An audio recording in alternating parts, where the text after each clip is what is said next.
I remember the exact moment my world shattered. It wasn't a loud explosion, but a quiet ping from my husband's phone left on the bedside table. A message that read, "Can't wait to see you tonight, my love." It wasn't from me. For a second, I couldn't breathe. My heart hammered against my ribs, a frantic drumbeat of betrayal. We were supposed to be happy. We were planning our 10-year anniversary trip, looking at brochures for Paris, the city of love. How ironic. My first instinct was to scream, to confront him, to throw his phone against the wall. But then, a cold, calm wave washed over me. No, a dramatic scene would only give him the satisfaction of seeing me broken. He would probably lie, gaslight me, and make me feel like I was the crazy one for snooping. I deserved better than that.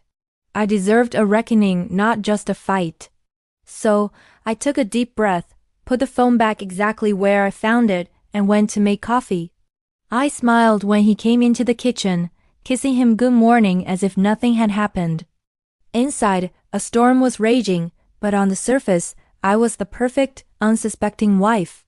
That day, I became a detective in my own home. My mission was simple: gather evidence. While he showered, I checked his phone again. Her name was Chloe, a colleague from his office.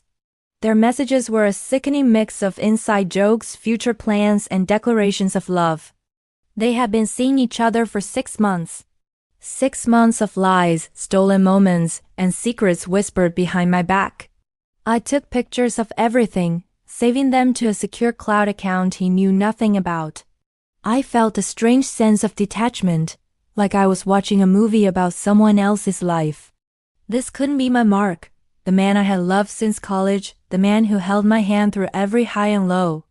The next few weeks were the hardest of my life. I had to play the part of the loving wife while my heart was being torn to shreds.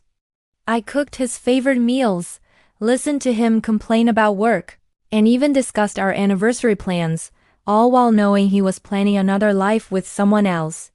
Every smile I gave him felt like a lie, every touch was tainted. But with each piece of evidence I gathered receipts from hotels, screenshots of their social media interactions, even a recording of a late-night phone call he took in the garage. My resolve hardened. My sadness began to morph into a steely determination. I wasn't just a victim. I was an architect of my own justice. I started making my own plans. Quietly, I contacted a divorce lawyer, one of the best in the city. I showed her my mountain of evidence. Her eyes widened. She told me I had a very, very strong case. We began to strategize. I opened a new bank account and started secretly moving a portion of our joint savings into it. I made copies of all our financial documents, tax returns, investment statements, and property deeds. I was building my escape route, brick by brick, while he remained blissfully unaware, lost in his fantasy world with Chloe. He thought he was playing a game, but he had no idea I was about to checkmate him. The day I chose was our anniversary. It seemed fitting. He came home with a bouquet of roses, smiling that charming smile that had once made my heart flutter. "Happy anniversary, my love," he said, leaning in for a kiss. I stepped back. I just looked at him, and for the first time in weeks, I let the mask slip.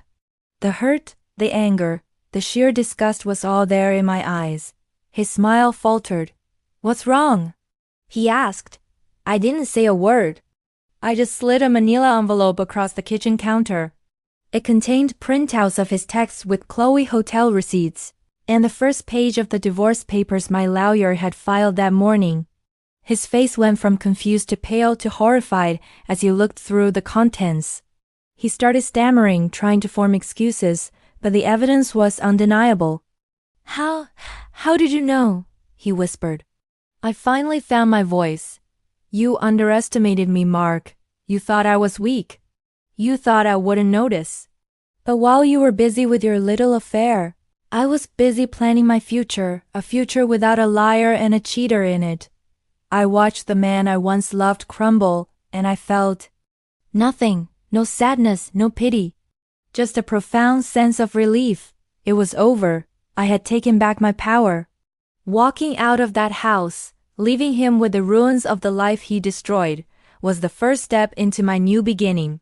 It was a painful journey, but discovering my own strength was the ultimate revenge. Thank you for listening to my story. If you've been through something similar, know that you are stronger than you think. Don't forget to follow for more stories like this.